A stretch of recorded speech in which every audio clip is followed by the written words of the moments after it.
to show you all how easy it is to make a delicious, juicy turkey burger, Gina style. This recipe, absolutely amazing. So easy to make, doesn't require a lot of ingredients. If you make it Gina style, you're gonna be so happy you tried this recipe. Here's the ingredients you're gonna need. So I figured, since we're making a turkey burger, we're gonna go the healthy route for the bun. We're gonna be using a whole grain bun. Of course, you're gonna need some ground turkey. And we're gonna be using vegetables, bell pepper and a nice sweet onion. And then I have a beautiful tomato here, pepper jack cheese, and some nice iceberg lettuce. We do have some mustard, salt, and pepper. Make sure your hands are impeccably clean. Let's get started with this amazing turkey burger Gina style. Have you ever wondered how to make a turkey burger taste delicious? Well, those worries are over, because in this video today, Gina is going to show you how to make it taste juicy. It's going to be juicy, and it's going to have so much flavor. And as a matter of fact, I want to go ahead and add another ingredient. I'm going to use some garlic powder today. So now let's go ahead and cut our veggies. The purpose for using bell pepper and onion is because I want to put some vegetables in there that will release some moisture, right? It's a super great idea. And so what you can do, you have two options. Well, you can chop them up and saute them first, cool them down a little bit, put them into your mixture, and it helps to keep your turkey burger nice and moist. There's another way that you can do it. You can take your veggies, you can also use a little bit of celery as well. You can take your veggies and you can put them into a food processor, chop them up really fine, it must be fine, and then you add them to your burger, and when you cook it, it stays nice and moist and great flavor.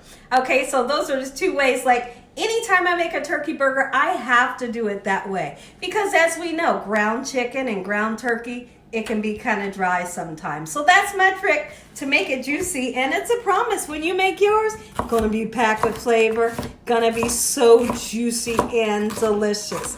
Now, I'm only gonna make 2 burgers for this video today, so I don't need a ton of vegetables.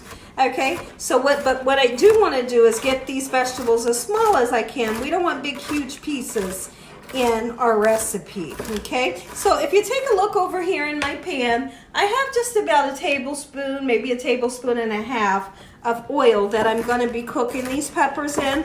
If you wanted to cook them in butter, by all means you can. I hope y'all are having a great day. Is there anybody out there that's super excited for the holiday?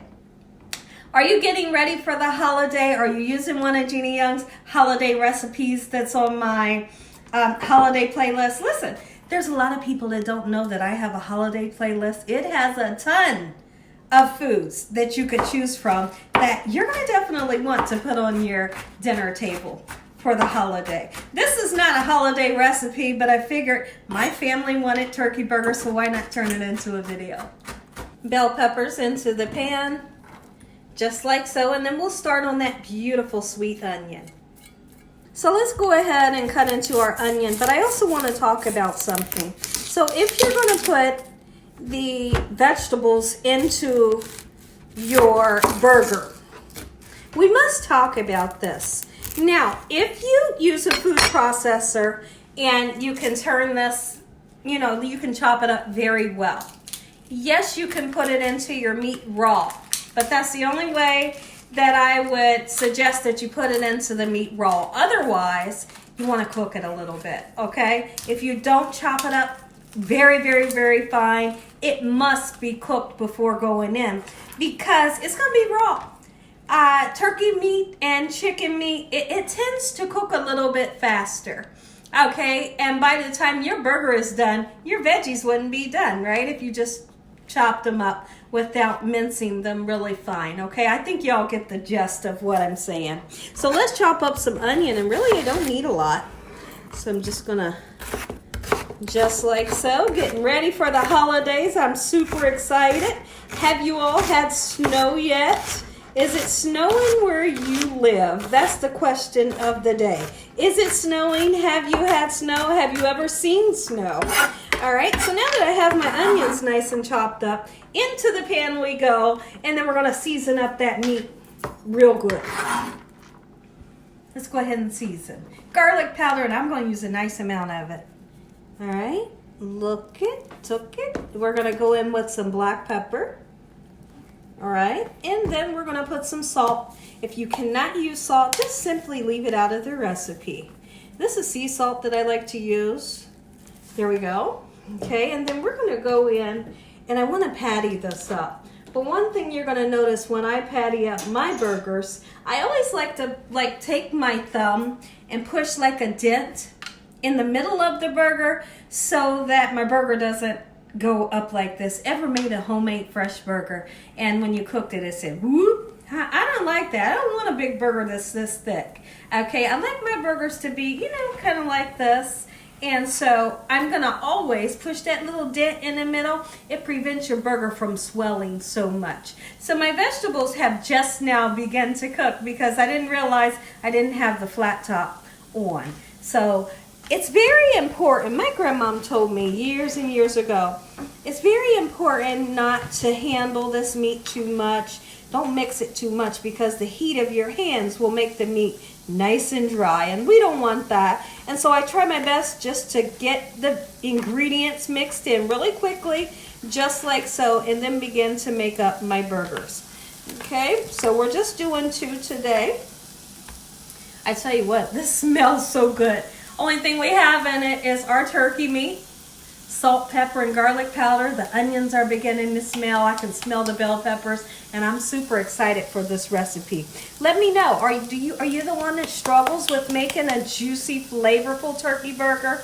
If so, like I said earlier, all those worries are gone. Let me show you the little dent that I like to put into my burger. Just like that, okay? So make the patty at the thickness that you want, and then you put that dent in there, just like so. Okay, so we'll set that there, and then we'll make up our second burger in this manner, and I'll come right back. Somebody's screaming at the camera right now. Gina, you forgot the veggies. It's okay, relax. No worries, we don't worry in this kitchen. So what we're doing, we're gonna cook these veggies, let them cool down, and if you're in a super rush, you can take these veggies after they're nice and soft, throw them in the refrigerator just for a few minutes, let them cool down, and then we'll mix up our meat. And the veggies are nice and cool, so we're gonna mix it. And I'm gonna do the same thing. I'm gonna push that little dent inside. When I come back, these will be into the pan. We're gonna fry up turkey burgers Gina Young style. Let's go ahead and cut some tomato. What is your favorite ingredients for your favorite burger? When we make burgers here at the Young's house, we usually like to put onions, lettuce, tomato, and cheese. That's like the perfect burger. And sometimes when it's a beef burger, we'll put a good pickle on there, you know? I'm gonna slice all this tomato up because I feel like when we make a salad later, I'll have some tomato left over. I'll just put the rest into a Ziploc bag. It smells so good in here. Time to turn. Woo, that's gorgeous. Beautiful. You can only imagine what it smells like in here. Gorgeous. Now, I do want mine to get well done. You always want this to be well done. If you're cooking turkey or chicken, of course. But make sure that it's well done, nice, beautiful, and golden brown on both sides. So since this one isn't as dark as I would want it to be, we're going to flip it back over on that side, so no worries there. Time to put the cheese on. If you want, you can cover this for a just quick hot second so it can get nice and melty. And I love the mixture of the hot pepper or your pepper jack with turkey. It goes like together with peas and carrots go together. That's how it goes together. So now once this is nice and melty, we're going to assemble our turkey burgers, and I'm going to try it for you. Let's go ahead and put some lettuce down. I love iceberg lettuce on a sandwich, right? I like romaine as well. I'm just not a fan of like the really soft lettuces, or I don't want anything like spinach. I don't want that on my burger. Don't give me spinach on my burger. Look at this. Ooh, my oh my. This is lunch at the Young's house. We don't need no chips. This is good enough. All right, so now let's go in with a beautiful tomato, and I'm going to bring some salt and pepper into the game. Anytime you're using a tomato, salt and pepper it to give it extra flavor. Oh, if you all enjoyed this video, give me a thumbs up. If you haven't subscribed, make sure you subscribe. Tell your family and friends and everyone you know. Tell the whole world what Gina Young's doing in this kitchen on a daily basis. How about some mustard? Gotta have mustard. All right. Oh, my goodness. I just hope it didn't get all over my cute shirt. There we go. I come back, we're going to taste it. All right, let's topple. Heavenly Father, we'd like to thank you for this beautiful lunch today. In Jesus Christ's name we pray. Amen. And as always, God bless you all. Thanks for watching. Amen to my prayer. Come on in, take a bite. Look at that. Can you see the juicy? Can you smell it? And as always, God bless. One more time. Good night.